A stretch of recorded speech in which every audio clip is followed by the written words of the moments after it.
मैं झुक नहीं सकता, मैं शौर्य का खंड भाग हूँ।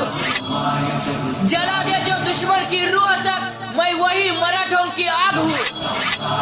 प्रताप पुरंदर क्षत्रिय कुलावतंस, सिंहासनाधीश्वर राजाधिराज श्रीमंत योगी छत्रपती शिवाजीराजे भोसले यांना त्रिवार मानाचा मुजरा, मानाचा मुजरा, मानाचा मुजरा। आठवण ठेवा स्वराज्यासाठी सांडलेल्या रक्ताची, जाण ठेवा तुम्ही मावळ्यांनो हिंदवी स्वराज्याची। आई जिजाऊंचा आशीर्वाद आणि माता जगदंबेची कृपा आमच्या हृदयावर ठेवते, म्हणून आमची तलवार जय भवानी जय शिवाजी बोलते। हृदयामध्ये भगवा, तुमच्या डोळ्यांमध्ये आग आहे।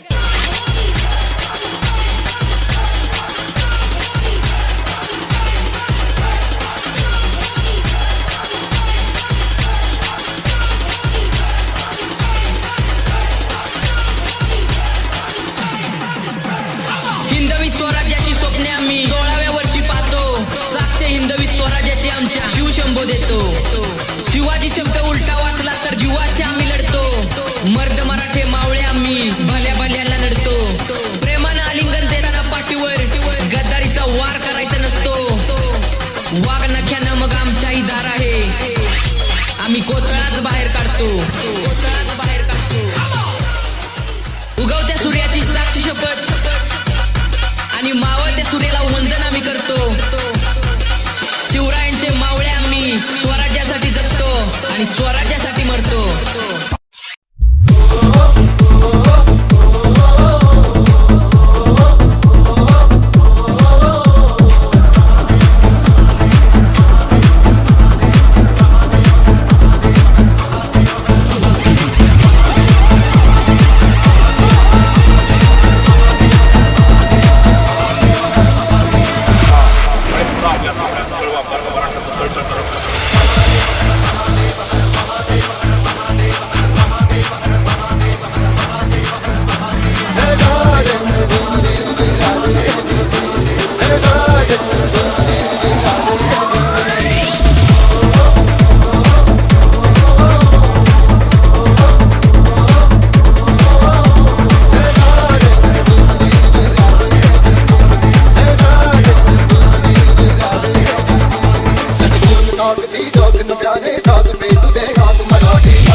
छत्रपती शिवाजी महाराज हे प्रत्येकाच्या जनमनातील राजे होते आणि आहेत।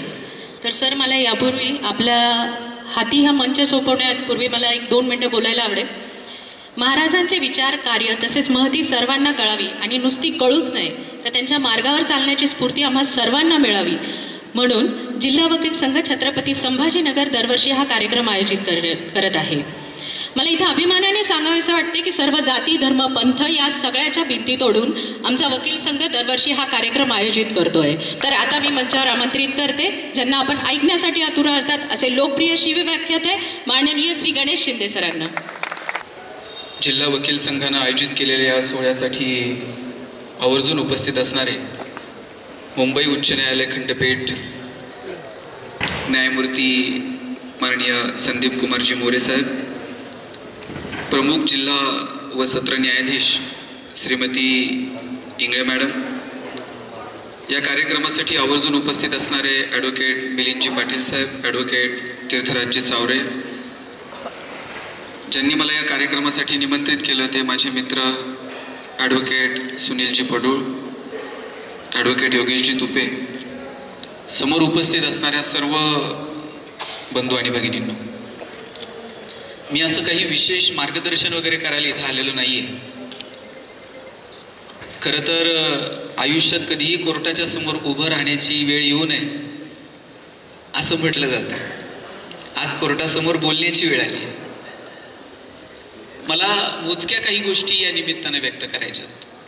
गेल्या काही दिवसांपासूनची जर आपण सगळ्यांनी पार्श्वभूमी बघितली तर आपल्या सगळ्यांच्या मनात असा विचार आला असेल की शिवचरित्र किंवा इतिहासाच्या बाबतीत बोलणाऱ्यांनी आणि ऐकणाऱ्यांनी सगळ्यांनीच आपली एक वेगळी दृष्टी निर्माण करण्याची गरज भासते.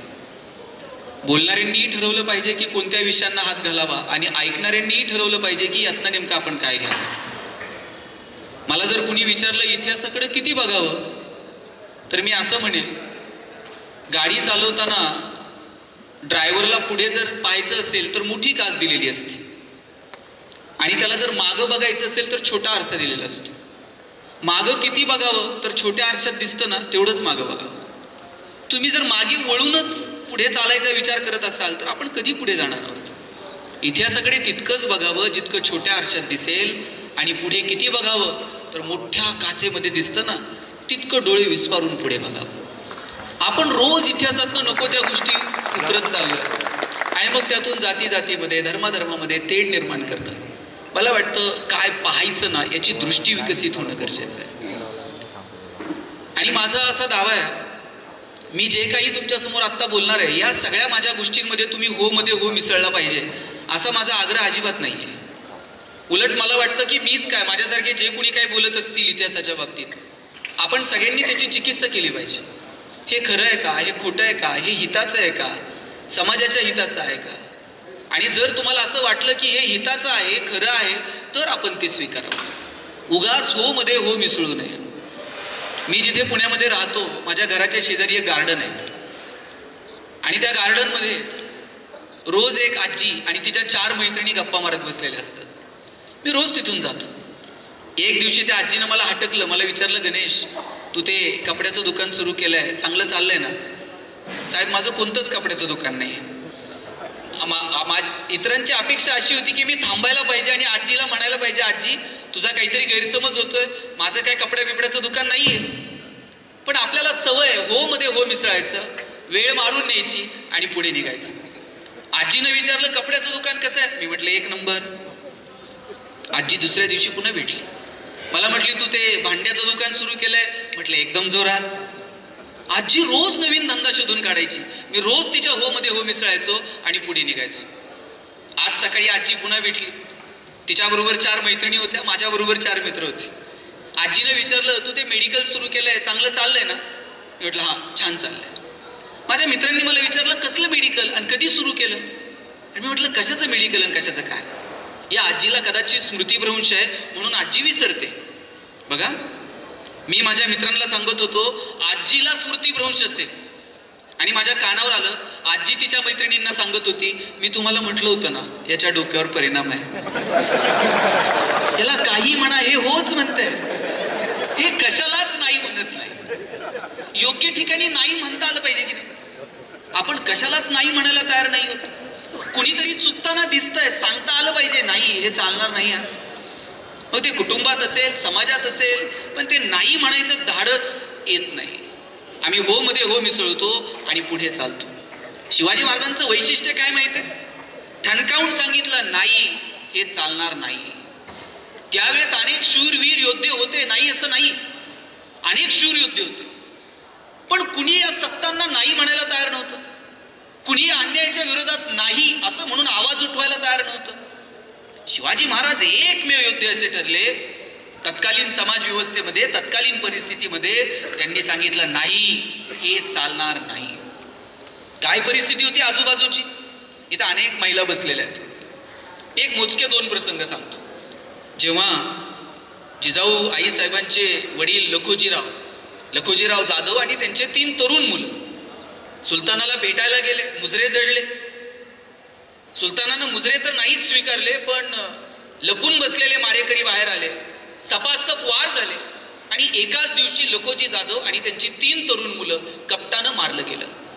आता ही बातमी जेव्हा जिजाऊंच्या कानावरती जाऊन पोहोचली असेल की अरे आपले वडील आणि आपले 3 तरुण भाऊ एकाच दिवशी मारलं गेलं, आपली आई आणि आपल्या 3 तरुण भाऊजया यांच्या कपाळावरचं कुंकू एकाच दिवशी पुसलं गेलं, काय एका आईच्या मनातला विचार असेल? एखाद्या आईनं आपल्या लेकराला भविष्यात सांगितलं असतं या क्रूर लोकांच्या नादी लागू नको, थोडीशी आपली जहागिरी वाढून घे, समझोत्यानं मिटून घेऊ आणि इथून पुढचं आयुष्य शांततेनं जगू. पण सर्वसामान्य माणसाला न्याय मिळाला पाहिजे, त्याला माणूस म्हणून जगता आलं पाहिजे. अहो शहाजीराजांचे चुलत बंधू आहेत खिळोजीराजे, त्यांची पत्नी आंघोळीला गेली नदीवरती तर शत्रू सैन्यानं उचलून नेलं. या कुटुंबातल्या स्त्री परिस्थिती, तर सर्वसामान्य कुटुंबातल्या स्त्रियांची काय परिस्थिती? आणि अशा वेळेला एक आई आपल्या लेकराला सांगते, शिवबा हीच वेळ आहे 4 यवनी 5 शाहीला सुरुंग लावायची. न्याय व्यवस्था प्रस्थापित झाली पाहिजे, मजबूत प्रशासन असलं पाहिजे, सर्वसामान्य माणसाला माणूस म्हणून जगता आलं पाहिजे, कुणाला तरी न्याय मागण्यासाठी दरवाजा ठोठवता यावा अशी राजसत्ता असली पाहिजे. आणि त्यासाठी आपल्याला सिंहासन उभं करायचं. शिवाजी महाराजांनी निर्माण केलेलं सिंहासन हे केवळ सिंहासन नव्हतं, ती केवळ राजसत्ता नव्हती, ते केवळ मिरवण्यासाठीचं वैभव नव्हतं. इथल्या प्रत्येक माणसाला वाटलं पाहिजे की इथे आपल्याला न्याय मिळू शकतो.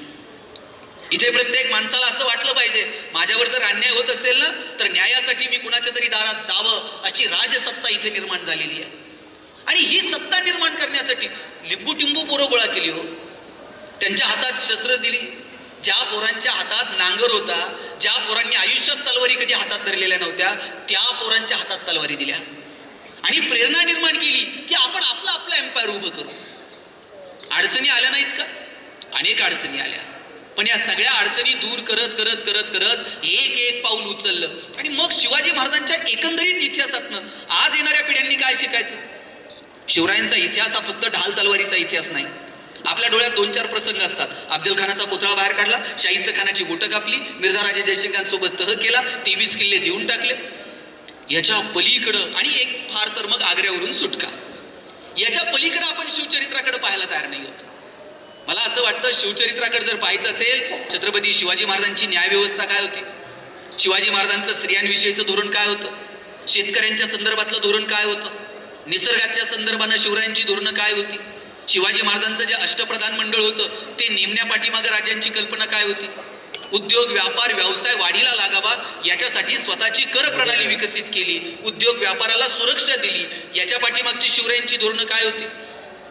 मी जेव्हा MBA ला गेलो, मी ह्युमन रिसोर्समध्ये MBA केलं, मी जेव्हा हे सगळे विषय वाचायचो ना, मी वाचायचो की अरे कॉस्ट कटिंग शिवचरित्रात पाहायला मिळते. शिवाजी राजांची रिक्रुटमेंट प्रोसेस काय, त्यांची सिलेक्शन प्रोसेस काय, त्यांचं परफॉर्मन्स अप्रायझल काय, मॅनेजमेंट मधला तुम्ही कोणताही कन्सेप्ट घ्या, तो कन्सेप्ट तुम्हाला शिवचरित्रामध्ये पाहायला मिळतो, अभ्यासाला मिळतो. मी तुम्हाला साधी रिक्रुटमेंट प्रोसेस सांगतो काय. म्हणजे शिवाजी महाराजांची गुप्तहेर प्रणाली प्रचंड मजबूत होती. शिवाजी महाराजांच्या ज्या काही लढाया झाल्या त्याच्यामध्ये महत्वाचा वाटा जर कोणाचा होता ना, तर तो त्यांच्या गुप्तहेर खात्याचा होता. आणि मग बहिर्जी नायकांची जी नेमणूक केली शिवाजी महाराजांनी, ती कशी केली? ट्रेनिंग कॅम्प चालायचा. आजही तुमचं सिलेक्शन झालं का पहिल्यांदा तुमचं ट्रेनिंग होतं, म्हणजे आणि मग तुम्हाला प्रशिक्षण दिलं जातं सगळ्या गोष्टींचं. शिवाजी महाराजांच्या सैन्यामध्ये भरती झालेल्या लोकांचं प्रशिक्षण चालायचं. दांडपट्टा कसा फिरवायचा, तलवारबाजी कशी करायची, आणि हे कुणाला कळू नये म्हणून जंगलाच्या बाहेर 2 पोरांना उभं करायचं आणि त्यांना सांगायचं, कुणी जर अनोळखी माणूस येताना दिसला तर प्राण्याचा नाही तर पक्षाचा आवाज काढा. मग प्राण्याचा पक्षाचा आवाज आला का शस्त्र लपून ठेवायची आणि विट्टी दांडू खेळायला सुरुवात करायची. जंगलामध्ये आत प्रशिक्षण सुरू होतं. जंगलाच्या बाहेर 2 पोरं उभी केलेली. तिकडून बहिर्जी नाईक येत होते. बहिर्जी नायकांना येताना बघितलं आणि बाहेर उभं केलेल्या पोरांनी मोराचा आवाज काढायला सुरुवात केली. राजांना कळलं कुणीतरी अनोळखी माणूस येतोय. सवंगड्यांनी शस्त्र लपवली आणि परत विट्टी दांडू खेळायला सुरुवात केली. बहिर्जी नाईक आत आले, राजांना मुजरा केला. राजांना म्हटले, मला स्वराज्यात काही नोकरी मिळेल का? राजे म्हटले, तुमच्यात काय चांगलंय ते सांगा, तुमच्यातला गुण ओळखू आणि ती जबाबदारी तुम्हाला देऊ. राजा, तुम्ही ओळखा आमच्यात काय चांगलं आहे, तुम्ही द्याल ती जबाबदारी स्वीकारायला मी तयार आहे. राजे म्हणले, 2 दिवसानं या, पुन्हा भेटू, तुमच्यातलं काय चांगलंय ते शोधू आणि ती जबाबदारी देऊ. जी राजा. बहिर्जी नाईक जायला निघाले. एक 4-5 पावलं पुढे गेले असतील. परत बहिर्जी नाईकाने राजांकडे वळून बघितलं, राजांना मुजरा केला आणि म्हटले, राज, जंगलाच्या बाहेर तुम्ही जी 2 पोरं उभी केल्या ती त्यासनी सांगा या दिवसात मोर वरडत नसतात म्हणून. या दिवसात मोर असं ओरडत नाहीत, तुमच्या पोरांना सांगा. आवाज जरा वेगळा आलाय. राजांनी सांगितलं, थांबा. बहिर्जी नायकाचे गुण ओळखले आणि सांगितलं, तुम्ही गुप्तहेर खात्याचे प्रमुख. आणि आयुष्याच्या शेवटच्या क्षणापर्यंत बहिर्जी नायकानं ज्या पद्धतीनं गुप्तहेर खातं सांभाळलं त्याची तुम्ही किंमत करू शकणार नाही. हे जे सॉट अनालिसिस वगैरे मॅनेजमेंटमध्ये आपण वाचतो ना, S for strength, W for weakness, O for opportunities, T for threats, हे फक्त पाठ करायपुरतं आणि मॅनेजमेंटच्या एखाद्या विषयात लिहिण्यापुरतं नाहीये. शिवाजी राजांनी ते अनुभवलं. प्रत्येक मावळ्यामध्ये काहीतरी वेगळा गुण आहे, ती जबाबदारी द्यावी आणि ती तेवढी जबाबदारी त्यानं पार करावी. अफजल खानाला मारल्यानंतर संभाजी कावजीनं भोयांचे पाय कापले आणि अफजल खानाचं मुंडकं तोडून वरती घेऊन गेले. शिवाजी राजांनी त्यांचं कौतुक तर सोडा, शिवाजी राजांनी संभाजी कावजींना सांगितलं, तुम्हाला हे सांगितलं कुणी भोयांचे पाय कापायला आणि तो वेळ घालवायला? या मधल्या झटापटीत तुम्हाला काही झालं असतं तर ठरल्याप्रमाणे लगेच वर यायचं होतं. अहो, जी वाघ नखं लावलेली होती त्याला विष लावलेलं होतं. आता नाही तर काही मिनिटानं, काही वेळानं तो जाणारच होता. प्रत्येक गोष्टीचं प्लॅनिंग होतं छत्रपती शिवाजी राजांना. आणि म्हणून शिवाजी राजे एक उत्तम प्रशासक, मानसशास्त्राचे गाडे अभ्यासक. तुम्ही बघा, अफजल खान जेव्हा स्वराज्यावरती चालून आला ना, अफजल खान प्रतापगडाच्या पायथ्याला येईपर्यंत इत्तमभूत माहिती शिवाजी राजांपर्यंत पोहोचत होती. अफजल खानाचं मानसिक स्वास्थ्य पूर्ण बिघडलेलं होतं. येताना त्यानं त्याच्या सगळ्या बायकांना मारलेलं होतं. तो मानसिक दृष्ट्या खचलेला होता, फक्त आव आणत होता. आणि एक तर प्रचंड अहंकार होता. त्याचा अहंकार इतका होता, त्यानं पत्राच्या खाली शिक्का मारायला एक शिक्का बनवून घेतलेला होता. त्या शिक्क्याचा मजकूर असा होता, ज्याला कुणाला स्वर्गात जायचंय त्यानं अफजल अफजल माल जपला. मग याच्या अहंकाराला शिवाजी राजांनी असा वारा घातला. त्याला जो पत्रव्यवहार केलाय त्या प्रत्येक पत्रव्यवहारात लिहिलंय, मी तुम्हाला प्रचंड घाबरलेलो आहे, मी तुम्हाला असं समोरासमोर भेटू इच्छित नाही, तुम्हाला भेटायचं असेल तर तुम्ही प्रतापगडालाच या. बरं, प्रतापगडालाच का बोलवलं याच्या पाठीमागं पण फार मोठा इतिहास आहे. जावळीमध्ये जेव्हा चंद्रराव मोरे, चंद्रराव हे पद होतं, आणि त्यांनी जेव्हा परकीयांना आश्रय देणं सुरू केलं, शिवाजी राजांनी पत्र लिहिलं, परकीयांना आश्रय देणं थांबवा. यांनी उलट पत्र लिहिलं, याल जावली तर जाल गोवली, जावळे त्यार तर गोवले जाल. शिवाजी राजांनी परत पत्र लिहिलं, परकीयांना आश्रय देणं थांबवा, अन्यथा जावळी मारून कैद करू. यांनी लिहिलं परत, दारुगोळा मजबूत आहे, तुम्ही नावाचे राजे आहात, आम्ही शंभू महाबळेश्वराच्या कृपेनं राजे आहोत, या आम्ही तुमची वाट बघतोय. पुढचे 4 महिने शिवाजी राजांनी कोणताही पत्रव्यवहार केला नाही. 4 महिन्यानंतर जावळीवरती असं आक्रमण केलं, फक्त प्रतापराव मोरे वाचले. प्रतापराव गेले, ते आदिलशाहला जाऊन भेटले. शिवाजी राजांना माहित होतं, एक ना एक दिवस प्रतापराव जावळीवरती चालून येईल. बरं, आपल्याला जेवढी जावळी माहित आहे त्याच्या 1000 पटीनं यांना माहित आहे. यांच्या पिढ्यानं पिढ्या जावळीत गेल्या. आणि अफजल खान जेव्हा चालून आला तेव्हा त्याच्या एका तुकडीचं नेतृत्व प्रतापराव करत होता. ज्या दिवशी जावळी घेतली त्या दिवशी शिवाजी राजांनी काय करायला पाहिजे होतं? सगळ्या मावळ्यांना सांगितलं पाहिजे होतं, अरे आपण जावळी घेतलीये, सगळीकडे फ्लेक्स लावा, राजे आपलं हार्दिक अभिनंदन, खाली 2-3 लिंबू टिंबू, ढाल तलवार घेऊन. राजे असलं काहीच करत नाहीत. त्याच दिवशी मोरोपंतांना सांगतात, समोर जो भोरप्या डोंगर दिसतोय ना त्याच्यावरती एक दुर्ग बांधायला घ्या. समोरच्या भोरप्या डोंगरावरती दुर्ग बांधायला घेतला. 1656च्या पूर्वार्धाला, 1659च्या उत्तरार्धामध्ये दुर्ग बांधून, पूर्वार्धामध्ये दुर्ग बांधून पूर्ण झाला. 1659च्या उत्तरार्धामध्ये अफजल खान चालून आला. आणि मग अशा वेळेला प्रतापरावच्या विरोधात जर लढायचं असेल तर असा एखादा दुर्ग असला पाहिजे जो फक्त आपल्याला माहित आहे आणि त्यांना माहित नाही. काय प्लॅनिंग आहे, काय दूरदृष्टी आहे. आणि शामियाना तर असा उभारला होता, शामियाना सगळा हिरामानकांनी सजवलेला होता. अफजल खान पाहत राहिला आणि शिवरायांच्या वकिलानं सांगितलं, हे सब अब आपका ही होने वाला है. त्याच्या मानसिकतेचा विचार करत जेव्हा दगाफटका केला, सय्यद बंडा चालून आला, शिवाजीराजे स्वतः धावून गेले. जीवा महाला आला आणि सांगितलं, राजा तुम्ही व्हा माग, मीच बघतो की याला. आणि जो दांडपट्टा फिरवणाऱ्या सय्यद बंडावरती वार केला, इथून अगदी खांद्यापासून हात खाली पडला. शिवाजी राजा प्रत्येक गोष्टीचं जो चिंतन आहे ना शिवाजी राजांचं, त्यांची जी दूरदृष्टी आहे. मगाशी आपण सत्कार करताना, सरांचा सत्कार करताना तुम्ही म्हटलात की पुस्तकाच्या ऐवजी आता झाड दिले. ह्यावेळेस निसर्गाशी एकरूप होऊन लढाई आहे सगळी. शिवाजी राजांच्या युद्धनीतीला आपण गनिमी काव्याची युद्धनीती म्हणतो. हा गनिमी कावा आहे ना, हा निसर्गाशी जुळून होता. आणि म्हणून अनेक सगळ्या लढाईंमध्ये शिवाजी राजे यशस्वी होऊ शकले.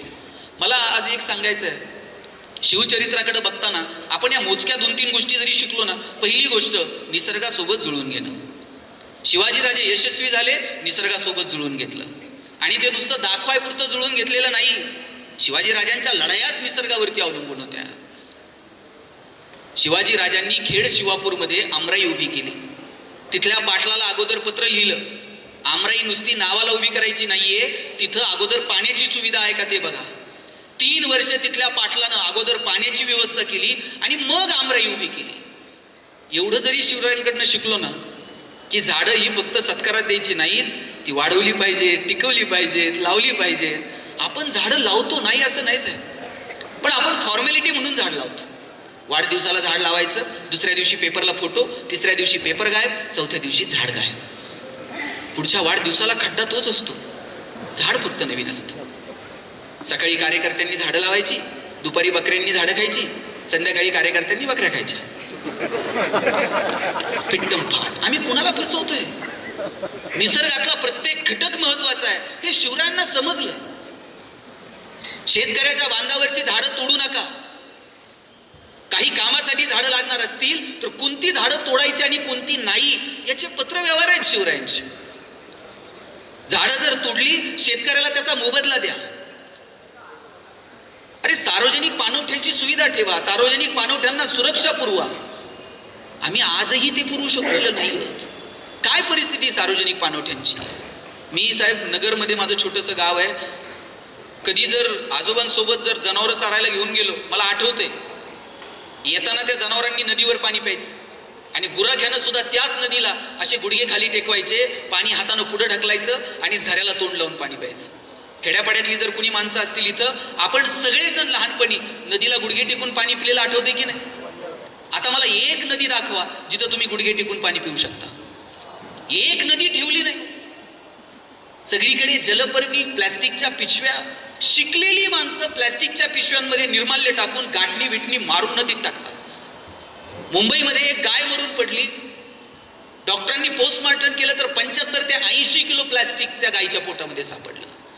कायदे केले, नियम केले, परंतु आम्ही जर ते पाळणारच नसू तर काय? आणि म्हणून निसर्गाच्या संदर्भातलं धोरण हे केवळ कायद्यात मर्यादित न राहता ते सर्वसामान्य माणसाला समजेल का? शिवाजी महाराजांनी त्यावेळेस सांगितलं की सार्वजनिक नद्या, पाणवठे वगैरे स्वच्छ असले पाहिजेत, चांगले असले पाहिजेत, त्याला सुरक्षा पुरवा. आजही आम्ही ते करू शकलेलो नाही.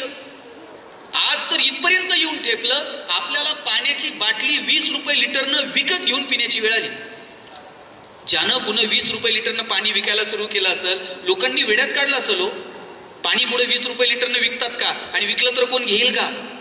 आज जाईल तिथे पाण्याची बॉटल आहे बघा, इथे समोर पण आहे की नाही. पूर्वी तांब्या असायचा, तांब्यावर फुलपात्र असायचं. आता तांब्यान फुलपात्र कुठं राहिलंय का?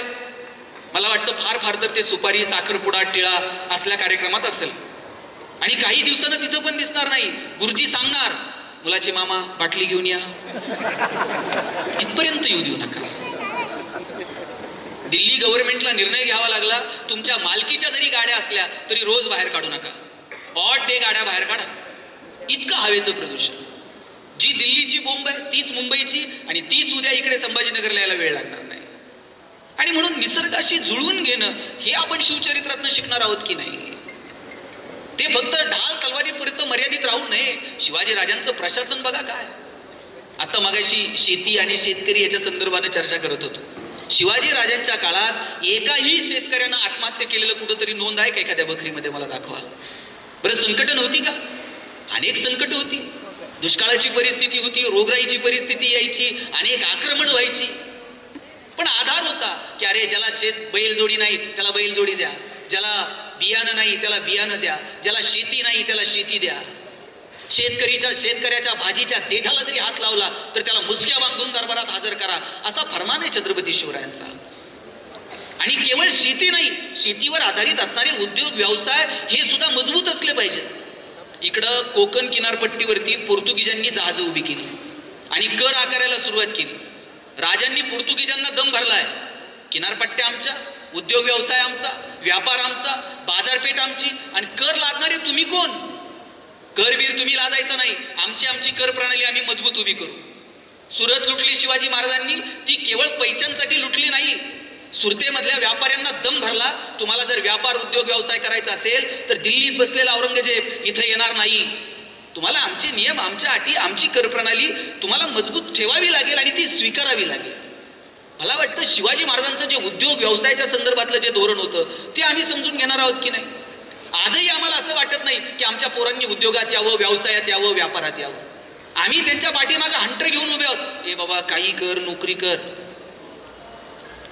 शेतकऱ्याच्या पोराला वाटलं पाहिजे आपण काहीतरी व्हॅल्यू ऍडिशन केलं पाहिजे.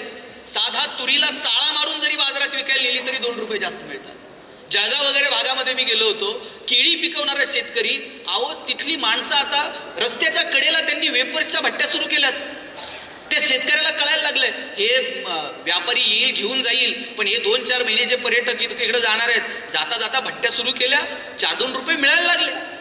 हे कळलं पाहिजे. भारत ही जगातली सगळ्यात मोठी बाजारपेठ आहे आणि भारतीयांनाच अजून समजलेलं नाही की भारत ही जगातली सगळ्यात मोठी बाजारपेठ आहे आणि खणखणून आपलं नाणं वाजवून तिथं आपण विकलं पाहिजे.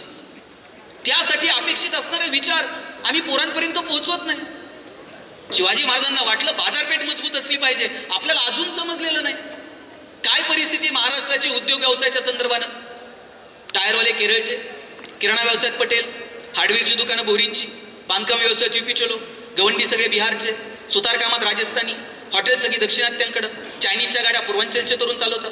बरं चला, संविधानाने त्यांना अधिकार दिलाय, कुठेही जातील, कष्ट करतील, पोट भरतील. आम्ही कुठे आहोत? आम्ही फक्त नोकऱ्यांच्या रांगांमध्ये उभे आहोत. काही केलं तर नोकरी लागली पाहिजे आणि त्या नोकरीचं तर इतकं खूळ आम्ही तरुण पोरांच्या मनात निर्माण केलंय. मी या मताचा नाही आहे तुम्ही नोकऱ्या करू नका, जरूर करा, पण का थोडीशी मोठी स्वप्न बघायची नाही. त्या पोराच्या मनावर असं बिंबवलंय नोकरी कर, नाही तर तुझं लग्न पण होत नाही. आणि पोरं हल्ली अशी हुशारच आहे, ते लग्न जमेपर्यंतच नोकरी करते. प्रत्येक गावात 30 ते 35 वयोगटातली किमान 50 पोरं बिन लग्नाची. सोलापूरला तर आता मध्यंतरी लग्न जमेना म्हणून तरुण पोरांनी कलेक्टर ऑफिसवर मोर्चा काढला. आता कलेक्टरला एवढंच काम आहे का तुमचे लग्न जमवायचं? आणि लाच मारेल तिथून पाणी काढायला अशी ताकद ठेवली पाहिजे. पण त्या वयामध्ये आम्ही त्या गोष्टींकडे लक्ष देत नाही. आमच्या डोक्यात शिवजयंतीला फक्त डीजे विजे लावून नाचलं विचलं, घोषणा दिल्या म्हणजे शिवजयंती चालली नाही. त्याला तुम्ही तो जो तुमचा आनंद आहे, उत्सव आहे, तुम्ही तुमच्या पद्धतीनं जरूर एन्जॉय करा.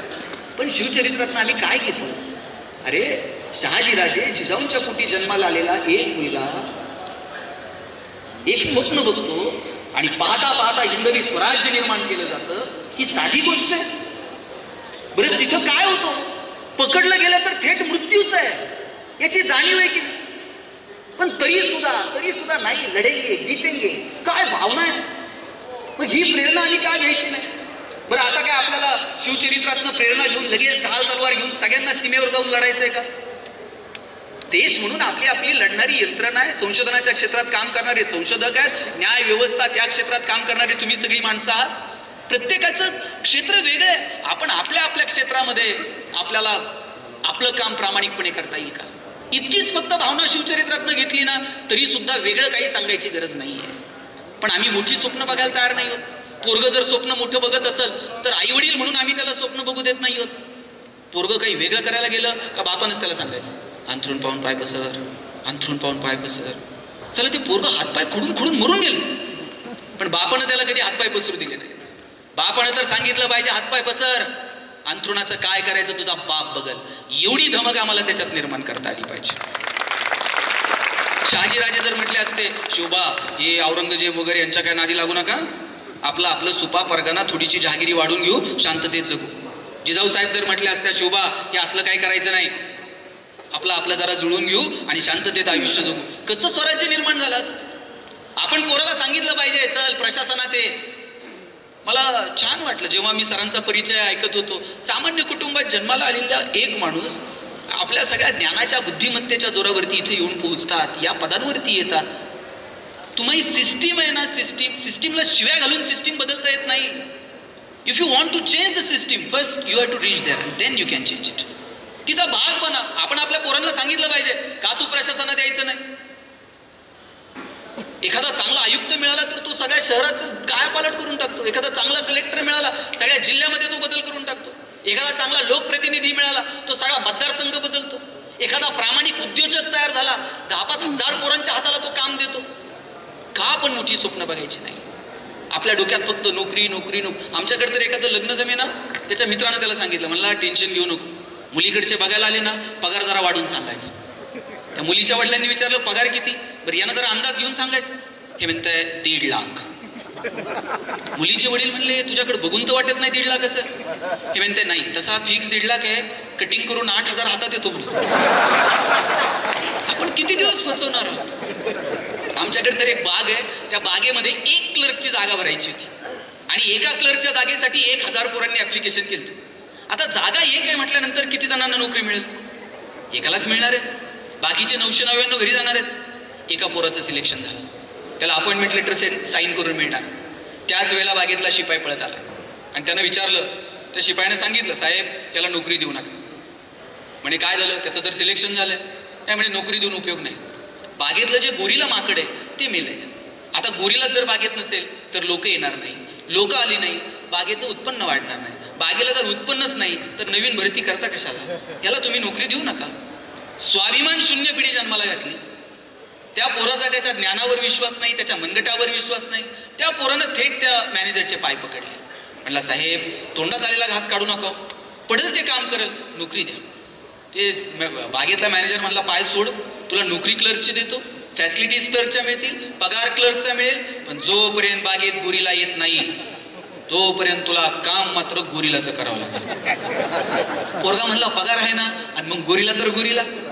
रोज यायचा, गोरीलाचे कपडे घालायचा आणि पिंजऱ्यात जाऊन उभा राहायचा. लोक यायची, शेंगा बिंगा खायला घालायची. म्हणला मजा आहे, पगार चालू आहे, डिलिया लावून स्पॉन्सर. एक दिवशी कॉलेजच्या मुला मुलींची ट्रिप आली आणि कॉलेजच्या पोरापोरींकडे बघून हे जोर जोरात उड्या मारायला लागले आणि उड्या मारता मारता चुकून वाघाच्या पिंजऱ्यात जाऊन पडले. आता वाघाच्या पिंजऱ्यात पडल्यावर म्हटलं नोकरी गेली तरी चालत, जीव वाचला पाहिजे. जीव वाचावा म्हणून हे जोर जोरात ओरडायला लागलं. याच्या आवाजानं झोपलेला वाघ जागा झाला, चवताळून याच्या अंगावर धावून आला आणि हातावर हात ठेवून म्हटला ओरडू नको, नाही तर दोघांची नोकरी जाईल. नंतर कळलं गोरिलाच्या भूमिकेत BSc झालेलं होतं, वाघाच्या भूमिकेत MSc झालेलं. शिक्षणात ना आम्ही स्वाभिमानी होणं अपेक्षित आहे का स्वाभिमान शून्य होणं अपेक्षित आहे? जे शिक्षण आम्हाला समाज शिकवत नाही, जे शिक्षण आम्हाला निसर्ग समजावून सांगत नाही, जे शिक्षण आम्हाला सामाजिक स्वास्थ्य टिकवण्यासाठी मदत करत नाही, ते शिक्षण केवळ आणि केवळ मार्कांसाठीच आहे का? इतिहास हा फक्त मार्कांसाठी नाही. इतिहासातनं काय शिकावं? शिवाजी महाराजांना इतिहास माहित आहे. काय झालं इथे मुरार जगदेवानं गाढवाचा नांगर फिरवला होता पुण्यात आणि एवढ्याशा शिवाजी राजांना घेऊन जेव्हा जिजाऊ साहेब गेल्या आणि जिजाऊ साहेबांनी सांगितलं राजे, प्रचंड अंधश्रद्धा. मुरार जगदेवानं पहार रोवली होती पुण्यात आणि सांगितलं होतं जो कोणी इथे येऊन राहील आणि या पहारीला हात लावेल त्याच्या कुळाचा नायनाट होईल. जिजाऊ फक्त सांगत नाहीत, स्वतःच्या लेकराला सांगितलं राजे बघता काय, उपसाती पहार आणि त्या भिरकावून. जिथे गाढवाचा नांगर फिरवला त्याच पुण्यामध्ये जिजाऊ साहेबांनी शिवबाला सांगितलं राजे इथं सोन्याचा नांगर फिरवा. सोन्याचा नांगर फिरवला आणि मग पुणे उभे राहिलं. आई म्हणून, वडील म्हणून. आणि आपण नेहमी जिजाऊंनी काय कसं घडवलं हे सांगतो, पण शहाजीराजे सुद्धा तितकेच महत्वाचे होते. मी ज्या गावात नेतो साहेब, माझं गाव नगर जिल्ह्यातच गाव आहे, पारगाव भातुडी नावाचं. गावामध्ये 750 एकराचा एक तलाव आहे.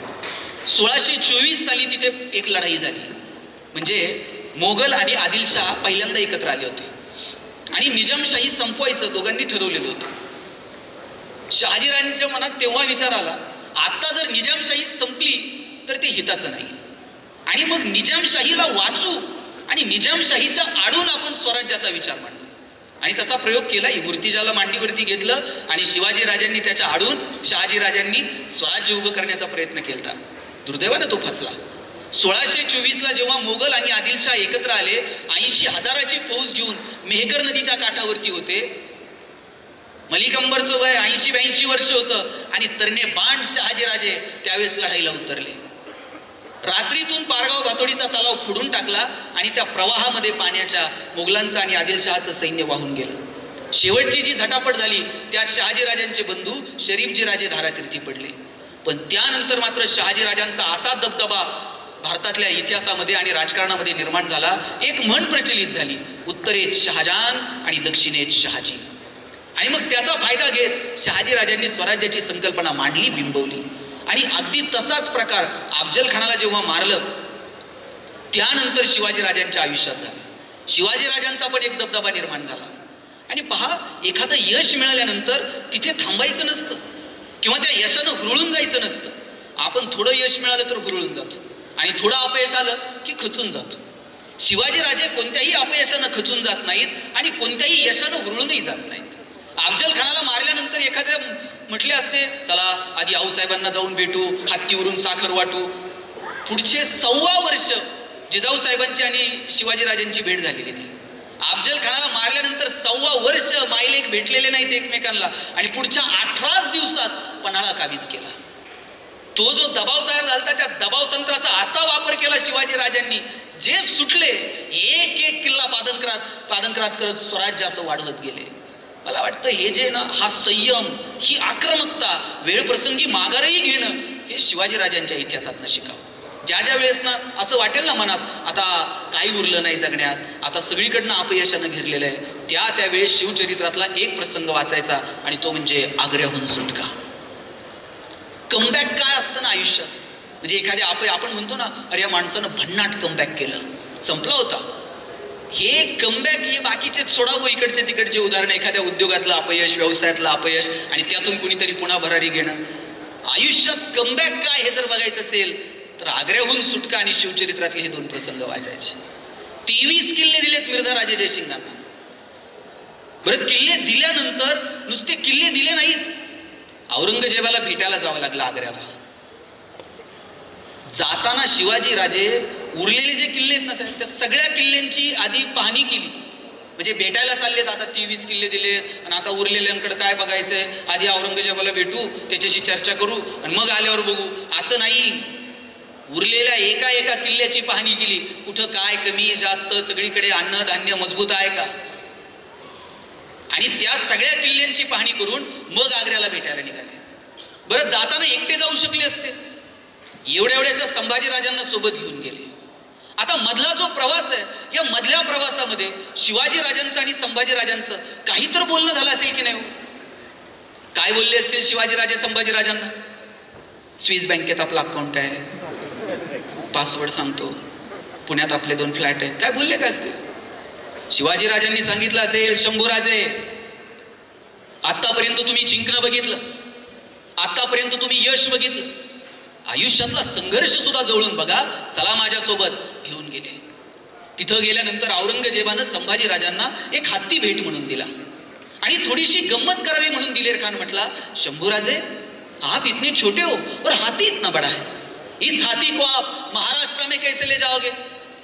एवढासा संभाजी राजा दिलेर खानाच्या डोळ्यात डोळे घालून सांगतो, ये तो जानवर है, बैठ कर जाएंगे, नहीं आया तो खींच कर ले जाएंगे, लेकिन हमारे आबा साहब ने जो आपको किले दिए हैं वो तो अभी महाराष्ट्र में है, उन्हें आप आगरा कैसे ले आओगे? एवढेचे शंभूराजे, पण माहित होतं आता हात दिलेत आणि गेल्यावर घेऊ की परत एक एक.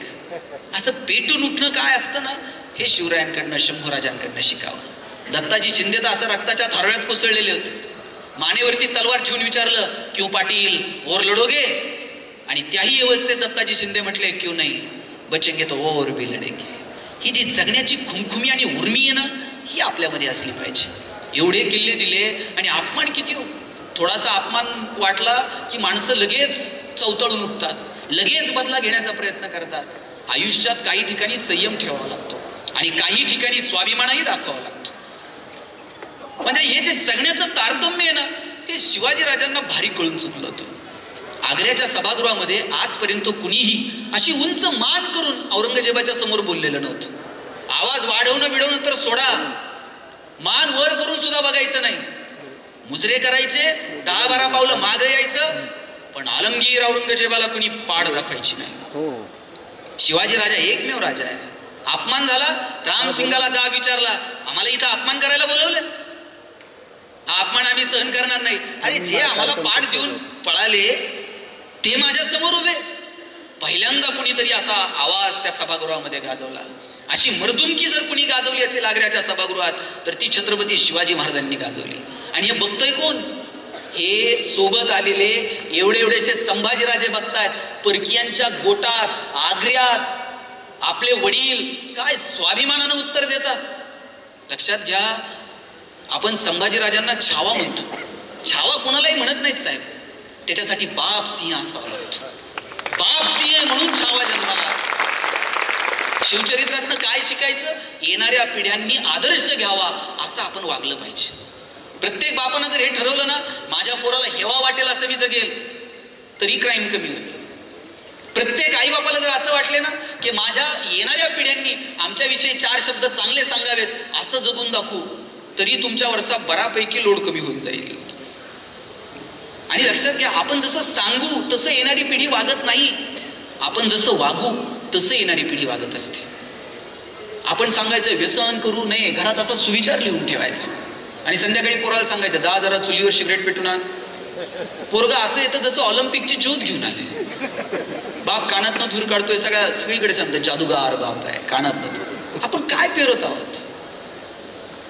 आपण व्यसन करू नये हे जसं सांगतो तसं आपण निर्व्यसनी राहून पोरांच्या समोर आपल्याला आदर्श निर्माण करता येतील का याची काळजी आपण घ्यायला नको.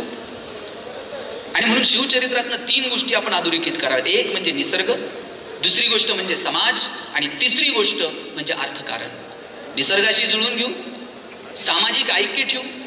आपण कितीही प्रगती केली आणि जर आपल्यामध्ये जर सामाजिक ऐक्य नसेल तर ते नेशन राहत नाही, ते फक्त पॉप्युलेशन होऊन जात, फक्त लोकसंख्या ठरते. आणि म्हणून सामाजिक ऐक्य आपल्यामध्ये आहे का? जात धर्म पंथ या सगळ्याच्या पलीकडे जाऊन आपण माणूस म्हणून एक आहोत का? जोपर्यंत डोळ्यात प्रेम आहे, हृदयात वात्सल्य आहे, जात धर्माच्या पलीकडे जाऊन माणूस म्हणून जोपर्यंत आपण एकमेकाशी बोलत नाही ना, तोपर्यंत आपल्याला शिवचरित्र कळलं नाही. शिवाजी महाराज अरे या सगळ्याच्या पलीकडे जाऊन माणूस पण जिवंत ठेवण्यासाठीची प्रत्येक लढाई होती. आज आपण स्वतःला विचारलं पाहिजे इतरांच्या विषयी, अरे कुणाच्या तरी मदतीसाठी आमचे हात सरसावतात का? कुणाच्या तरी मदतीसाठी आमचे पाय धावतात का? कुणाचं दुःख बघून आमच्या डोळ्यात अश्रू तरळतात का? आमच्या हृदयात ते वात्सल्य आणि डोळ्यात ते प्रेम जिवंत आहे का? हे प्रश्न स्वतःला विचारले पाहिजेत. ज्या दिवशी हे नसेल त्या दिवशी समजावं आम्ही माणूस उरलो नाही, आम्ही यंत्र होत चाललेलो आहोत. आपल्यामध्ये ते माणूस पण कायम जिवंत असलं पाहिजे. भगवान श्रीकृष्ण करंगळीवरती पर्वत उचलतात, बासरी मात्र 2 हातांनी घट्ट पकडतात.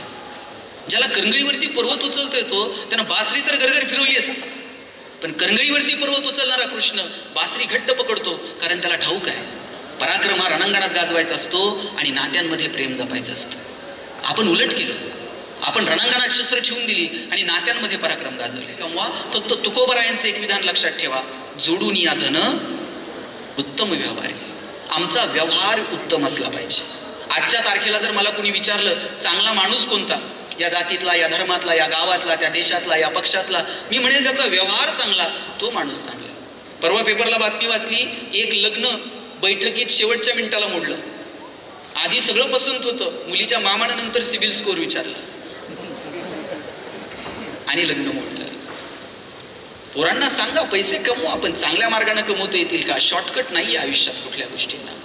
आणि काळ आणि वेळेनुसार आपण बदललं पण पाहिजे. वर्षानुवर्ष तेच शिवाजी महाराजांची प्रत्येक लढाई वेगळ्या पद्धतीने. गनिमिकावा युद्धनीती आहे, पण शाहिस्त खानाची बोटं कापडायला वेगळा फंड कापली, त्यावेळेस फंडा वेगळा होता. अफजल खानाच्या वेळेस वेगळी लढाई आहे. प्रत्येक लढाई वेगवेगळ्या पद्धतीने लढत राहिले आणि म्हणून छत्रपती शिवाजी महाराज हे स्वराज्य निर्माण करू शकले. आपल्याला सुद्धा काळ आणि वेळेनुसार बदलता आलं पाहिजे की नाही? आठवून बघा बरं, आपण पहिला फोन साहेब आपल्या आयुष्यात कोणत्या कंपनीचा घेतला होता? नोकिया 3310, 1100, 1600, 2600. आता नोकिया आहे का? अँड्रॉइड टेक्नॉलॉजी जर नोकियानं स्वीकारली असती तर नोकिया पण मार्केटमध्ये टिकू शकलं असतं. पण केवळ आणि केवळ अँड्रॉइड टेक्नॉलॉजी नोकियानं स्वीकारली नाही आणि नोकिया बाजारातून हद्दपार.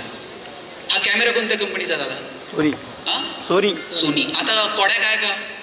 आता मोस्टली सोनी, पॅनासॉनिक, निकॉन. आता कॉडॅक दिसत नाही. आणि एक काळ फक्त कॉडॅकचा होता. तुम्ही यांचे सगळ्यांचे लग्नाचे अल्बम चेक करा, पुढच्यांचे 100% कॉडॅकचा. आणि त्यात 36च फोटो निघायचे, रोल असायचा. म्हणजे नवरा नवरी हार घालायला आणि फोटोग्राफरचा रोल संपायला. आणि नवरदेवानं जर विचारलं ना अल्बमचं काय, 6 महिने अल्बम मिळत नव्हती. फोटोग्राफर इतकं हवेत, ते म्हणणार फोटो धुवायला दिलेत. कोणत्या नदीवर जात होतो कुणास ठाऊक. कॉडॅकनं डिजिटल टेक्नॉलॉजी स्वीकारली नाही, कॉडॅक बाजारामध्ये टिकू शकलं नाही. रविवारी आठवतंय का 4 वाजता मराठी पिक्चर लागायचा. सगळी पोरं टीव्हीच्या समोर 4 वाजता गर्दी करायची. धूमधडाका, थरथराट, लक्ष्मीकांत बेर्डे, अशोक सराफ आणि मध्येच एक जाहिरात लागायची. माझ्या वयाचे जेवढे त्या सगळ्यांची जाहिरात पाठ असणार. लाईफ बॉय है जहा, काय म्हणले का पाठ आहे यांची. पर्याय नव्हता हो जाहिरात बघण्याशिवाय. चॅनल बदलायला ऑप्शन नव्हता. टीव्ही बघता बघता मध्येच प्रक्षेपण जायचं. प्रक्षेपण गेलं का पोरं म्हणायची टीव्हीला मुंग्या लागल्या. टीव्हीला पुढे मुंग्या लागतात. त्यातला एखादा हुशार असणार, त्यानं वरती जाऊन अँटिना फिरवायचा. मग मुंगऱ्यात नाही एकानं म्हणायचं अरे दिसलं चित्र, मग वरच्यानं खाली यायचं. जाहिराती पाठ होत्या. तुम्ही बघा लाईफ बॉयची इतकी मोनोपोली होती, लोक दुकानात जाऊन साबण द्या नव्हती म्हणत, लोक म्हणायची लाईफ बॉय द्या. पण त्यानंतर लक्स मार्केटमध्ये आला. राजा हिंदुस्थानी पिक्चर हिट झालेला. करिश्मा कपूर एकदम फॉर्म मध्ये होती. इकडे लाईफ बॉयच्या जाहिरातीत फुटबॉल खेळणारी पोरं होती. लक्सनं करिश्मा कपूरला ब्रँड अँबॅसिडर केलं. आता फुटबॉल खेळणाऱ्या पोरांकडे कोण बघताय का? लक्सनं मार्केट कॅप्चर केलं. लाईफ बॉयला कळलं बाजारात जर टिकायचं असेल तर लाल रंगाचा ठोकळा साबण उपयोगाचा नाही. आपली कॉम्पिटिशन आता करिश्मा कपूर सोबत आहे. त्यांनी लाईफ बॉय गोल्ड नावाचा गुळगुळीत साबण बाजारात आणला. आणि त्याची जाहिरात कोण करत होतं? त्याची जाहिरात आता कॉलेजचे एक तरुण मुलगा आणि मुलगी गाडीवरनं उतरते, निघून जाते. मुलगा विचारतो काय झालं, मुलगी सांगते पसीने की बदबू से परेशान. आणि नंतर मग लाईफ बॉय गोल्डनं मार्केट केलं.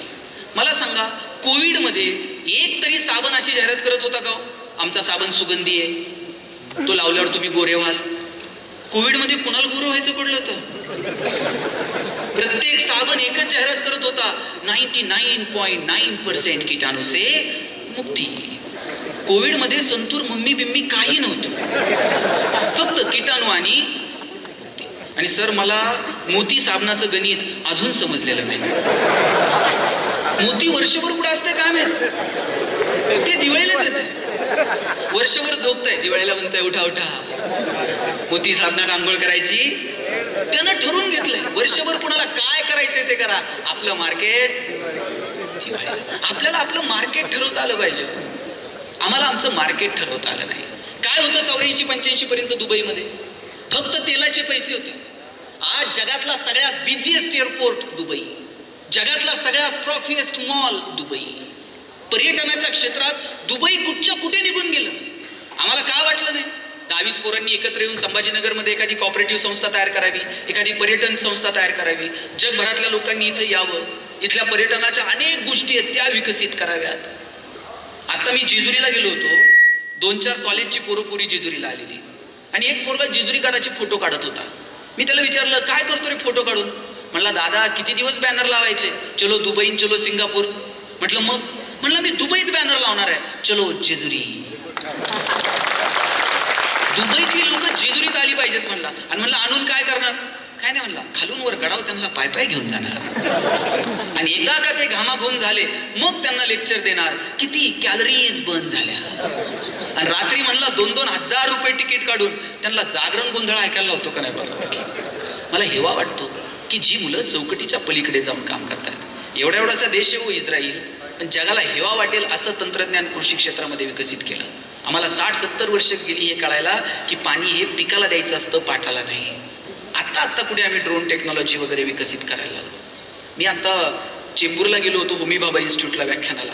साहेब तिथे सगळे सायंटिस्ट म्हणून जे आता नवीन पोरांनी ॲडमिशन घेतलं होतं, मला 4-5 पोरं सुद्धा महाराष्ट्रातली सापडले नाही. सगळी पोरं पश्चिम बंगाल वगैरे तिकडनं आलेली. त्यांना माहीत आहे आपण फक्त डॉक्टर आणि इंजिनियर नाही व्हायचं, आपण काहीतरी तंत्रज्ञानात काम केलं पाहिजे, काहीतरी आपण संशोधनात गेलं पाहिजे. आम्ही हंटर घेऊन पोरांच्या मागं लागलोय. काय बूम आहे ते कर, हे उगं इकडे तिकडे बघायचं नाही.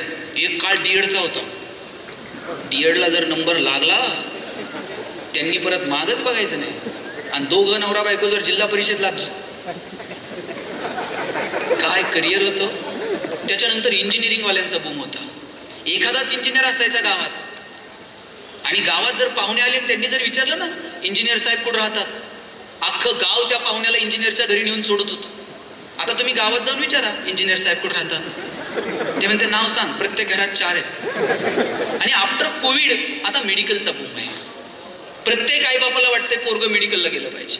नाही भारतात नंबर लागला तर म्हणते रशियात जाऊ द्या, पण त्यानं मेडिकललाच गेलं. बरं त्यांच्या डोक्यात असं नाही याला मॅथ फिजिक्स आवडतं म्हणून यानं इंजिनिअरिंगला जावं, याला बायोकेमिस्ट्री आवडतं म्हणून यानं जरा मेडिकलला जावं. त्यांच्या डोक्यात पक्क आहे पोरगा MBBS, पोरगी MBBS, दोघांना हॉस्पिटल आणि नंतर मेहुण्याला मेडिकल. इकडे कसं आहे मला माहित नाही. तो अलिखित नियम आहे, ते मेहुण्यालाच द्यावं लागतं मेडिकल. आम्ही कधी बदलणार आहोत? प्रत्येक मूल वेगळं आहे, प्रत्येक माणूस वेगळा आहे. आपण सगळे एकमेकांपेक्षा वेगळे आहोत. आपण आपल्यातलं वेगळेपण शोधावं आणि झोकून द्यावं या देशासाठी स्वतःला.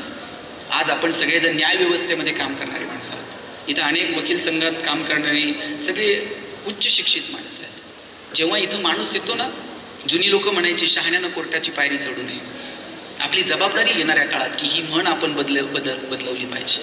इथं येताना प्रत्येकाला असं वाटलं पाहिजे की अरे मी इथं गेलोय ना, इथं मला न्याय मिळणार आहे.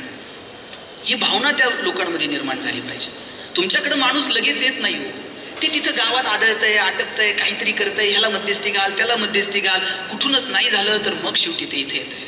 आणि तुमच्याकडे येणारा माणूस हा त्याला कायद्याची जाण नसते, त्याला कदाचित तो अज्ञात असेल त्या बाबतीमध्ये. त्याला योग्य मार्ग दाखवणं, त्याला न्याय मिळवून देणं आणि त्याच्यासाठी आपण आपल्या ज्ञानाचा वापर करणं, मला वाटतं ती खरी शिवजयंती साजरी केली.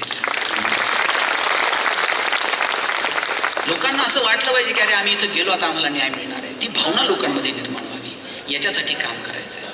तो काळ वेगळा होता. आता लोकशाही आहे. शिवाजीराजांची काय न्याय व्यवस्था होती? खंडोजी खोपडे, किती प्रकरणं सांगू मी तुम्हाला. खंडोजी खोपडे परक्यांच्या गोटात जाऊन मिळाले, कान्होजी जेधेंनी मध्यस्थी केली, शिवाजीराजांनी काही दिवस ऐकलं, नंतर मात्र खंडोजी खोपडे सापडले आणि शिवाजीराजांनी सांगितले याचा उजवा हात काढा आणि याचा डावा पाय काढा. कान्होजी जेधेंनी विचारलं काय आहे? शिवाजीराजांनी सांगितलं फार मोठी शिक्षा दिली नाही, स्वराज्याच्या विरोधात ज्या हातात शमशेर उचलली तेवढा हात काढला आणि परक्यांच्या गोटात जे पाऊल टाकलं तेवढा पाय तोडला. गांजाच्या बाटलाने एका मुलीवरती अन्याय अत्याचार केला. त्या मुलीचे वडील जेव्हा, शेवटचे 1-2 मिनिट घेतो, ते वडील जेव्हा शिवाजीराजांकडे आले आणि रडायला लागले, सांगायला लागले की माझ्या मुलीवरती अन्याय अत्याचार झाला. संवेदनशील मनाचा राजा आहे. शिवाजीराजांनी सांगितलं जा रे पाटलाला घेऊन या. 2 पोरांनी घोड्याला टाचा मारल्या, पाटलाकडे गेले आणि सांगितलं शिवाजीराजांनी बोलवले. पाटलानं सांगितलं राजाला सांगा येत नाही, ते नावाचं राजा आहेत. 2च मिनिटं थांबा, केटरच शेवटचे 2 मिनिट फक्त, तुम्ही वाजू नका मध्येच. सांगितलं की तुम्ही, पाटलानं सांगितलं येत नाही म्हणून निरोप द्या. 2 जण आले, शिवाजीराजांना सांगितलं पाटील मगरूर आहेत, येत नाही. शिवाजीराजांनी त्या सैन्याकडे बघितलं आणि म्हणले येत नाही? कमरेच्या तलवारी काय नुसत्या शोभाला ठेवल्यात का? बांधून आणा पाटील इथं. हे 50 मावळ्यांनी घोड्याला टाचा मारल्या, गेले, पाटलाला बांधून आणला. पाटील मगरूर होता, शिवाजीराजांचं ऐकायला तयार नव्हता.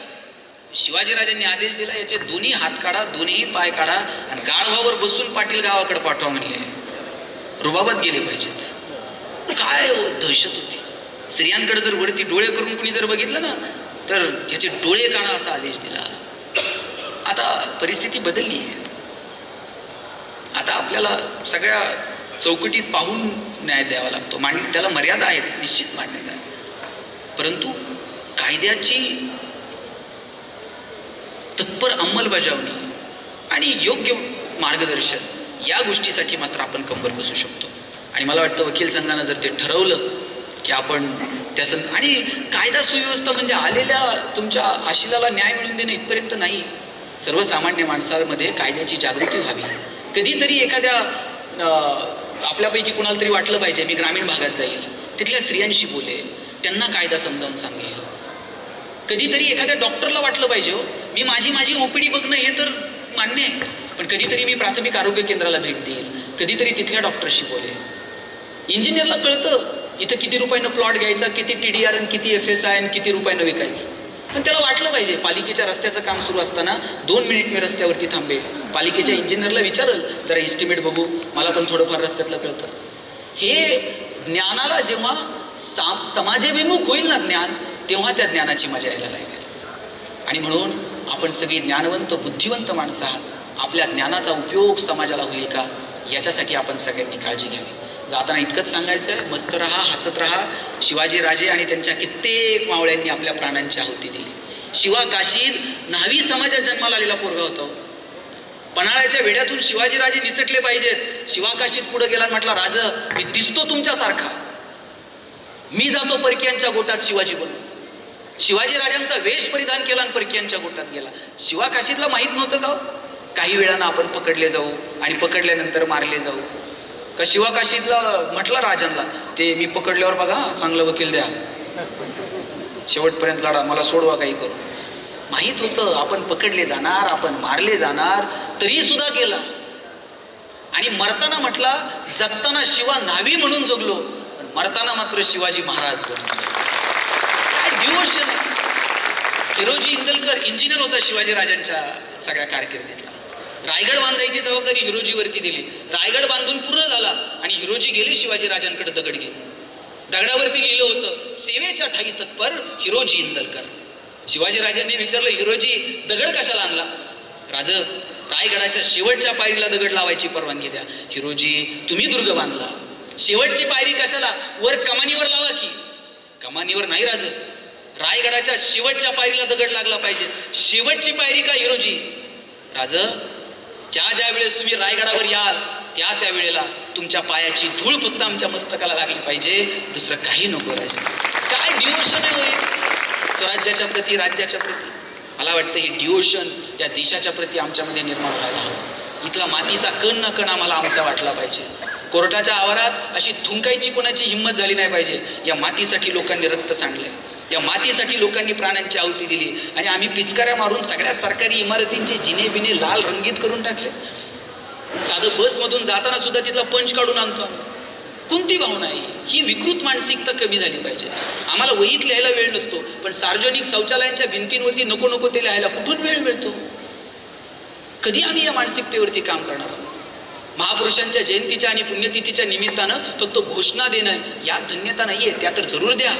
त्या सगळ्याच्या पलीकडे जाऊन या मातीसाठी लोकांनी रक्त सांडलंय. तानाजी मालुसरे 2 दिवसावर पोराचं लग्न होतो, पण सांगितलं आधी लग्न कोंडाण्याचं आणि मग माझ्या रायबाचं. पोराच्या लग्नाला सुद्धा येता आलं नाही. प्राणांची आहुती दिली कोंडाणा घेण्यासाठी. काय काय मिळालं? आणि मग या लोकांनी प्राणांची आहुती देऊन मिळवलेलं हे राज्य ते टिकवणं, बहरवणं ही आपली जबाबदारी नाही, ती आपली नैतिक जबाबदारी आहे. अरे संभाजीराजे रक्ताचा थेंब ना थेंब या भूमीसाठी अर्पण केलं. ज्या डोक्यावरती सह्याद्रीचा मुकुट होता त्या संभाजी राजांना असं साखळदंड टाकून गिरफ्त केलं. पण राजा मान झुकवत नाही. ज्या कानानं आयुष्यभर सह्याद्रीचं संगीत ऐकलं त्याच कानामध्ये तप्त शिस ओतलं गेलं, मान झुकवली नाही. डोळ्यात कुसळ गेलं तरी वेदना होतात. ज्या डोळ्यांनी आयुष्यभर या सह्याद्रीचं सौंदर्य पाहिलं त्याच डोळ्यामध्ये तप्त सळ्यात सर्र आवाज करत आत घुसल्या, डोळे घेऊन मागं पडल्या, मान झुकवली नाही. औरंगजेबानं विचारलं, बोल संभा, हार किसकी और जीत किसकी? हार किसकी और जीत किसकी काय विचारतोस? हातातल्या बेड्या काढ. ज्या क्षणाला हातातल्या बेड्या काढशील त्या क्षणाला संभाजी तोंडानं सांगणार नाही कुणाची हार आणि कुणाची जीत. संभाजीच्या हातातली शमशेर सांगेल कुणाची हार कुणाची जीत. घरी गेल्यानंतर औरंगजेबानं डोळ्यात पाणी आणून सांगितलं बायकोला, कितना खुशकिस्मत है वो शिवा जिसने ऐसी औलाद पैदा की. मेरी 4 औलादे लेकिन सब गदों की फौज. कुणाच्याही पोटी चांगली मुलं जन्माला येत नाही. आपल्या येणाऱ्या पिढ्यांना चांगला आदर्श द्यावा याच्यासाठी आपली वागणूक चांगली असली पाहिजे. तुकाराम महाराज म्हणतात, माझ्या वडिलांची मिरा शिगा मिरविणं तुझी चरण सेवा पांडुरंगा. तुकोबरायांना वाटतं की आमच्या बापदाद्यानं जे दिलं त्याच्यावरती आम्ही चालत राहिलो आणि म्हणून भक्तीचा मार्ग आला. आपल्या पोरांना हेवा वाटला पाहिजे, अरे माझ्या वडिलांनी कोर्टात आयुष्यभर सर्व्हिस केली पण माझ्या समोर हे आदर्श निर्माण करून दिले, मी या आदर्शांवरती चालत राहील. माझ्या आईनं माझ्यावरती हे संस्कार केले. आपल्याविषयी येणाऱ्या पिढ्यांना आदर्श वाटला पाहिजे, त्यांना अभिमान वाटला पाहिजे, आम्ही या बापाच्या पोटी जन्माला आलो, आम्ही या आईच्या पोटी जन्माला आलो. किमान तेवढा आदर्श जर आम्ही आमच्या लेकरांच्या समोर निर्माण करू शकलो तरी जगणं सुंदर होऊन जाईल. म्हणून मस्त जगा, आनंद घ्या. आता आपल्याला ढाल तलवारी घेऊन लढायचं नाही, पण आपल्या देशासाठी आपण ज्या क्षेत्रात कार्य करत आहोत तिथे प्रामाणिकपणे योगदान देणं, मला वाटतं एवढंच फक्त आपण करू शकतो. आणि म्हणून आणि किती दिवस आपल्याकडे आहेत आपल्याला माहिती आहे का? कुणी याच्या दाव्यानं सांगाल का माझ्याकडे अजून 50 वर्ष शिल्लक आहेत? घेतलेला श्वास परत सोडता येईल का नाही याची सुद्धा खात्री नाही. आणि तरी लोक म्हणतात, परवा तर एक जण म्हटलं मी इतका बिझी आहे मला श्वास घ्यायला वेळ नाही. म्हटलं सोडून दे, श्वास घ्यायला वेळ नाही. आपण जगतो काय? आपला आनंदही आपला उरलेला नाही, आपलं दुःखही आपलं उरलेलं नाही. आपण आपल्या मस्तीत, आपण आपल्या धुंदीत जगावं. तुकोबाराय जायला निघाले आणि कुणी विचारलं, तुकोबा काय मिळालं तुम्हाला तुमच्या आयुष्यात? तुकाराम महाराज म्हटले, कौतुक वाटे झाली या वेचाची. जगाला काय वाटतंय मला माहित नाही, पण आम्ही जे जगलो ना, आमच्या जगण्याचं आम्हाला मात्र कौतुक वाटतंय. आपल्या जगण्याचं किमान आपल्याला कौतुक वाटावं असं आपण जगतो का? तुमचे सिनियर तुमच्या कामाचं अप्रायझल करतील, मग त्याच्यावरनं तुमचे प्रमोशन वगैरे ठरतील, सिस्टीम ठरलेली आहे. पण आपल्या कामाचा आपल्याला अप्रायझल करता आलं पाहिजे. रोज संध्याकाळी झोपताना असं छान स्मित हास्य आपल्या गालावरती असलं पाहिजे. तसं आपण जगतो का? या CCTV कॅमेऱ्यांमध्ये आपण किती जण येऊन मला माहीत नाही, पण वरतून एक CCTV मात्र सुरू आहे, त्यातून काहीच सुटणार नाही. आणि आता वर गेल्यावर चित्रगुप्त हिशोब करल आणि दुनियान भानगडीत असलं काय नाही. ते चित्रगुप्त कुणाचा हिशोब ठेवल? भारतच 140-45 कोटी लोकसंख्येला. आता इथंच फेडायचं, इथंच साहेबांचा नीलचा शिक्का घ्यायचा, त्याच्याशिवाय एंट्री. जे क्षण वाट्याला आले ते आनंदानं जगा, हसत राहा. मी आल्यापासून दोघं तिघं बघतोय, हसलेच नाहीत अख्ख्या लेक्चर. ते इतके टेन्शनमध्ये आहेत ना, ते हसं वाटलं तरी शेजारी बनव, तो हसतोय का? बरं हसायला काय पैसे लागतात का? बरं माणसालाच हसता येते, जनावरांना हसता येतं का? तुम्ही शिनकूर करायला गोठ्यात गेला ताई आणि एखाद्या म्हशीनं छान स्माईल दिली, असं झालं? म्हैस म्हणते का प्लीज वेलकम इन गोठा? साहेब तुम्ही कधी गाढवाला हसताना बघितलं? ज्या दिवशी गाढव हसायला सुरू करल त्या दिवशी समजायचं गाढवाचा प्रवास मानवत्वाकडे सुरू. आणि ज्या दिवशी माणूस हसायचं बंद करल त्या दिवशी समजायचं माणसाचा प्रवास तुमचं तुम्ही ठरवा. मस्त राहा, हसत राहा. आणि ज्यांची परिस्थिती बेताची आहे त्यांच्यासाठी 1 मिनिट घेतो. रडायचं नाही. ज्या वेळेस वाटेल आपण खचलेलो आहोत त्यावेळेस आग्र्याचा तह आणि ते आग्र्यावरून सुटका आणि तो तह फक्त आठवायचा. अशा औरंगजेबाच्या नाकावर टिचून राजे निघून गेले आणि परत स्वराज्य उभं केलं. त्यामुळं परिस्थितीत रडत बसू नका, खचून जाऊ नका, परिस्थिती बदलवण्यासाठी प्रयत्न करा. सर मी जिथे राहिलो आमचं घर पत्र्याचं होतं आणि अख्ख्या कॉलनीत सगळ्यांची घरं स्लॅबची होती, फक्त आमचं एकटंच घर पत्र्याचं होतं. मी माझ्या वडिलांना विचारायचो, आईला विचारायचो, आई सगळ्यांची घरं स्लॅबची, आपलंच पत्र्याचं का? ती म्हणायची तुझे वडील शिक्षक आहेत म्हणून घर पत्र्याचं. म्हणलं शासनाचा GR आहे का शिक्षकांनी स्लॅबची घरं बांधायची नाही? ती म्हणायची तू नशीबवान आहेस पत्र्याच्या घरात जन्माला. मी म्हणायचो का? ती म्हणायची बघ घर गरम व्हायला लागलं का तुला कळतं उन्हाळा सुरू झालाय, घर गळायला लागलं का तुला कळतं पावसाळा सुरू झालाय. शेजारच्या स्लॅबच्या घरात उन्हाळा कळत नाही, पावसाळा कळत नाही. खास ऋतूंची ओळख व्हावी म्हणून भूगोल शिकवणाऱ्या तुझ्या बापानं असलं मॉडेल उभं केलं. पैसे नव्हते हो, पण मजा होती, आनंद होता. आता पगार वाढले हो, 6व्या-7व्या वेतन आयोगानंतर पगार वाढले. माझे वडील तर 2006ला रिटायर झाले. रिटायरमेंटचा पगार मुख्याध्यापक म्हणून 14-15 हजार रुपये होता. आता पगार बरे झाले. ही जुनी जी माणसं आहेत ना त्यांच्याकडले पैसे नव्हते, पण जबाबदाऱ्या स्वीकारायला तरबेज होती. म्हणजे जो नोकरीला लागलाय ना त्यानं एकट्याच नाही बघायचं, त्यांना भावाला शेती घेऊन दे, बहिणींची लग्न कर, त्यांच्या पोरांची शिक्षण बघ. नोकरदारानं सगळ्या घरादाराचं बघायचं. आणि जो बाहेर शेतीला आहे त्यानं पण कधीतरी शहरात येताना 2 पोते घेऊन ये, खळं झालं का त्याला काहीतरी नेऊन दे, येताना दुधाची बाटली घेऊन ये. प्रेम होतं, देवाणघेवाण होती, जबाबदाऱ्या स्वीकारायला माणसं. आता आम्हाला करायचंय काय? 1 फ्लॅट घ्यायचा आहे पुण्यात आणि 1 गाडी, आणि सगळ्या पाहुण्यांना सांगायचं हप्ते हप्ते हप्ते हप्ते. काय जबाबदारी आहेत आमच्या?